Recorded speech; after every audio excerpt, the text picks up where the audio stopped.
अंजली दमानी यांनी धनंजय मुंडेंवरती केलेल्या घोटाळ्यांच्या आरोपाच्या नंतर मराठा आंदोलक मनोज जरांगे आणि मयत सरपंच संतोष देशमुख यांचे लहान भाऊ धनंजय देशमुख यांनी नेमकं काय म्हटलंय बघूयात। आता जी समिती नियुक्त केली तुम्ही ते 2-3 जणांची, याच्यात सगळे कॉल डिटेल्स सह पुरावे साखळी एकमेकाला सांभाळणारे, संघटित गुन्हेगारी करणारे, एकमेकाला पळून लावणारे, पैसे देणारे, गाड्या देणारे, हे सगळेचे सगळे आले पाहिजे। त्याच्या प्रॉपर्टीची सुद्धा त्या खरमाड्याच्या चौकशी लागली पाहिजे, ईडीची, धनंजय मुंडेच्या सुद्धा।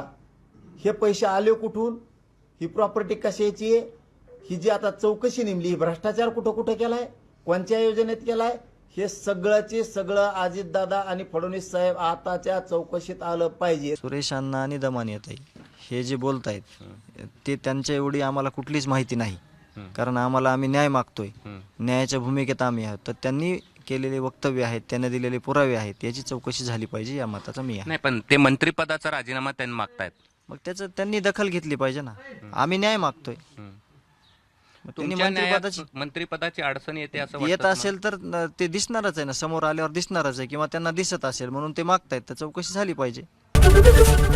एबीपी माझा, उघडा डोळे बघा नीट।